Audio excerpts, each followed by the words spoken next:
अस्सलाम वालेकुम स्टूडेंट्स, मैं माजिद अली आपका कंप्यूटर टीचर, आपका वेब टीचर। आज वेब डिज़ाइनिंग के लेक्चर नंबर 85 के साथ आपकी खिदमत में हाजिर हूँ।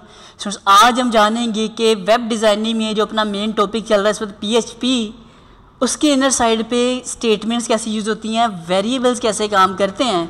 तो उसको शुरू करने के लिए अपने एडिटर का हम ओपन करते हैं जी काम, और इसके अंदर देखेंगे मज़ीद हम कितना काम कर सकते हैं। और एक और चीज़ छोटी सी, जब तक एडिटर लोड हो रहा है माज़र के साथ बोलूँगा, काफ़ी स्टूडेंट्स मुझे कमेंट्स करते हैं कि सर और कितने लेक्चर रह गए हैं और कितने लेक्चर रह गए हैं। तो बेसिकली मेरा टारगेट इस कोर्स को ख़त्म करना नहीं है। मतलब ये मैं ये नहीं कर रहा कि बना के ख़त्म कर दूं। मेरा टारगेट ये है इसको बना के बारीकी से बारीकी जो इतने पॉइंट आपके लिए ला सकता हूं वो मैं लाने की कोशिश करता हूं।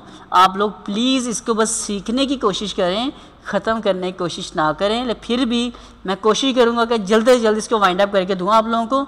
लेकिन वाइंड अप करने के लिए मुझे कोई जल्दबाजी ना डालिएगा। मेरी लेक्चर जैसे से मैं रिकॉर्ड कर रहा हूँ ये सब आप ही के लिए तो कर रहा हूँ, तो इसलिए प्लीज़ प्लीज़ प्लीज़ रिक्वेस्ट है, लास्ट लेक्चर कितने हैं ये ना पूछा करें मुझसे। बस आप इसके, मेरा काम है सिखाना, आपका काम है सीखना। सीखते जाएं और सीखते जाएं जी, बस आप लोग। अब फाइल ओपन कर रहा हूँ .php वाली, और इसके अंदर हम करते हैं जी काम अपना स्टार्ट। इसको ट्रांसफ़र हम करेंगे जी उसी जगह पर जहाँ हमने पहले ट्रांसफ़र करते हैं अपना काम सारा। मैंने अपना फ़ोल्डर बना के स्पेशल रखा हुआ है। ये दोनों फाइलों के मैं पिछले वाला काम जो तो पिछले पड़ा हुआ था अपना, मैं इनको डेल कर लेता हूँ जी। मैं कहता हूँ मुझे ये फ़ाइलें नहीं चाहिए जी, क्योंकि अभी मैं अपनी नई फ़ाइल सेव करना चाह रहा हूँ। तो नया काम यहाँ से इंडेक्स डॉट टाइप हमने रखी थी PHP, तो हम PHP वाली फ़ाइल के अंदर सेव कर देते हैं इसको जी। वैसे भी सेव PHP में उसने होना था। नाम इसका आएगा इंडेक्स ही। अब कॉन्सेप्ट बेस पे काम स्टार्ट करते हैं अपना।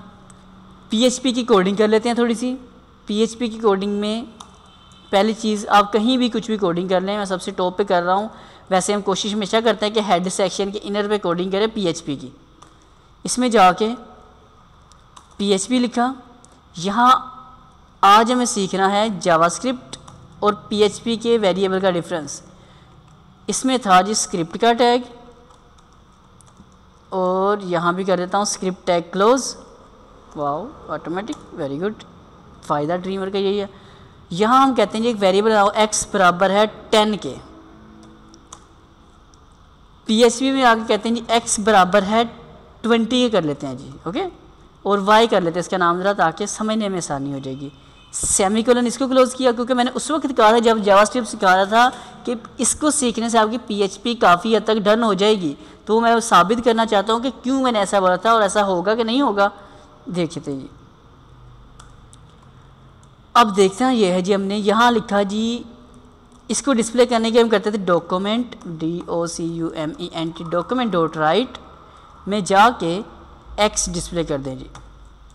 और इसमें हम आगे करते हैं जी इको में जाकर, अब जैसे कि स्ट्रिंग होता तो इन्वर्टेड कॉमा होते, वेरिएबल है तो आप डायरेक्ट लिखेंगे इसको। अब मैं इसे कंट्रोल-S करूँगा तो कोडिंग जो 10 लिखा आ रहा है, देखते हैं कि 10 लिखा डिस्प्ले होता है कि 20 लिखा डिस्प्ले होता है। 10 लिखा डिस्प्ले होता है, 20 होता है, या दोनों हो जाते हैं। यहाँ 20 डिस्प्ले नहीं होता। अब देखते हैं जिसका क्या आंसर है। उसने पहले क्या बोला जी, एक अनएक्सपेक्टेड एरर आ रहा है, कहता है इक्वल का। और PHP का थोड़ा फ़ायदा ये भी है, प्लस इसका ड्रीमवीवर का, वो बता देता है कि कौन सी लाइन में एरर है। कहता है लाइन नंबर 8 में जाएं, वहाँ आपको एक एरर मिलेगा। हम कहते हैं ठीक है जी। यहाँ है हमारे पास लाइन नंबर 8। उसने एरर क्या डिस्प्ले किया जी हमारे पास। पहले तो मैं आपको इसको कोडिंग में मतलब कर रहा हूँ कंट्रोल-X करके कट, और व्यू दिखाना चाहता हूँ आपको कि जो नीचे वाली कोडिंग है वो काम कर रही है। उसने क्या कर दिया, 10 लिखा डिस्प्ले कर दिया। मतलब जावास्क्रिप्ट ने जी अपना काम 100% कर दिया। एक कंट्रोल-Z करता हूँ ताकि कोडिंग जो ख़त्म की थी वापस आ जाए। इसे कंट्रोल-S करेंगे क्योंकि प्रोग्रामिंग है, वो एरर बना देती है आकर। अब असल मकसद क्या है, वो कहते हैं जी इक्वल का मसला है। यहाँ बता रहा इक्वल का मसला है जी, आपका अनएक्सपेक्टेड इक्वल आ गया। सिर्फ और सिर्फ मसला क्या है जी आपका, आपने ज़हन में इतना याद रखना है कि जावास्क्रिप्ट के अंदर जब वेरिएबल बनता है तो उसके साथ कोई सिंबल ऐड नहीं किया जाता। मगर जब PHP में कभी कोई वेरिएबल आपको नज़र आए तो शिफ्ट का बटन प्रेस करके ये ऊपर न्यूमेरिक जो लिखे आ रहे होते हैं लेटर्स, न्यूमेरिक जो हमारे पास कीज़ आ रही है अल्फ़ा न्यूमेरिक, यहाँ लिखा आ रहा है 4। शिफ्ट 4 प्रेस करेंगे तो एक डॉलर का लग जाएगा साइन।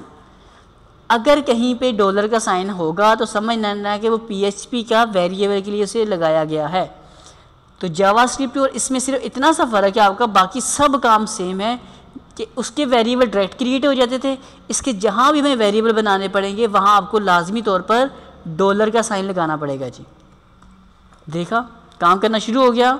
इसका मतलब मैं जो बोल रहा था बिल्कुल सही बोल रहा था, जैसे कि डॉलर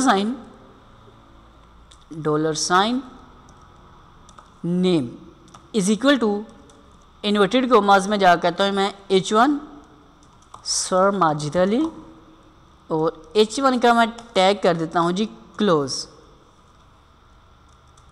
सेमीकोलन, कंट्रोल एस किया, रिफ्रेश किया, कुछ भी नहीं आएगा। अब इसे मैं कहता हूँ जी डिस्प्ले करें डॉलर साइन मेरे इस वेरिएबल को, सिर्फ इस वेरिएबल को। अब इस वेरिएबल में क्या मौजूद है? इस वेरिएबल में मौजूद है मेरा नाम। तो मतलब ये हुआ कि अब एक वेरिएबल के अंदर टैग्स को भी स्टोर कर सकते हैं जी। टैग लगा के अपनी कोडिंग बना के उस पूरे को एक वेरिएबल में ला के आप जहाँ दिल चाहे डिस्प्ले करवा सकते हैं। PHP का असल फ़ायदा ये भी है हमारे लिए। ओके, ये भी क्लियर हो गया कि आपको वेरिएबल कैसे बनाना है। और वेरिएबल के रूल सारे वही हैं पुराने वाले जो मैंने आपको पिछले लेक्चर में बताए थे कि वेरिएबल के नाम में स्पेस नहीं आ सकती, आप अंडरस्कोर लगा सकते हैं। मैं अंडरस्कोर ये लगा रहा हूँ, यहाँ ये नज़र नहीं आ रहा कि अंडरस्कोर लगा होता है, ये भी ज़हन में रख लेना है क्योंकि इसका कलर में कुछ फ़र्क आ रहा होता है। तो आप अंडरस्कोर लगा सकते हैं। शुरू कभी किसी वेरिएबल का नाम नंबरिंग से नहीं हो सकता, हमेशा टेक्स्ट से शुरू होता है। इसमें स्पेस भी नहीं आती, ये भी आपको बता चुका हूँ पहले मैं आप लोगों को। तो उम्मीद करता हूँ कि ये जो वेरिएबल्स के कॉन्सेप्ट्स थे ये भी आपके डन हो चुके होंगे। PHP और जावास्क्रिप्ट के अंदर क्या काम कैसे कैसे हो सकता था ये भी आपका डन हो गया। अब मज़ीद नेक्स्ट लेक्चर में मैं आपके साथ शुरू करना चाहता हूँ जावास्क्रिप्ट की वैलिडेशन। तो वो मैं वैलिडेशन एक काम करता हूँ, एक नेक्स्ट लेक्चर में आपके साथ स्टार्ट करता हूँ। आपको अगर इतना काम मेरा थोड़ा सा छोटा सा ये वाला लेक्चर है, लेकिन है इसमें कॉन्सेप्ट, वेरिएबल का असल कॉन्सेप्ट है। अगर समझ आया हुआ तो मुझे कमेंट्स कीजिएगा, ज़रूर कीजिएगा, ताकि मुझे पता लगे कि इसमें क्या काम और कैसे कैसे मैंने काम किया जी। ओके, अब मुझे इजाज़त दीजिएगा। प्लीज़ आप भी वेरिएबल्स में मुख्तलिफ टैग्स को स्टोर करके चेक कीजिएगा, आपका अगर समझ आए। अगर आपने मेरा अभी तक ये छोटा सा अदारा टेक्नोलॉजीज़ वर्ल्ड मेरा चैनल सब्सक्राइब नहीं किया तो इसे अभी सब्सक्राइब कर लें, क्योंकि PHP की आपके लिए बहुत सारी टिप्स, बहुत सारे काम लेकर हाजिर होने वाला हूँ। तो प्लीज़ सब्सक्राइब नाउ। अल्लाह हाफ़िज़।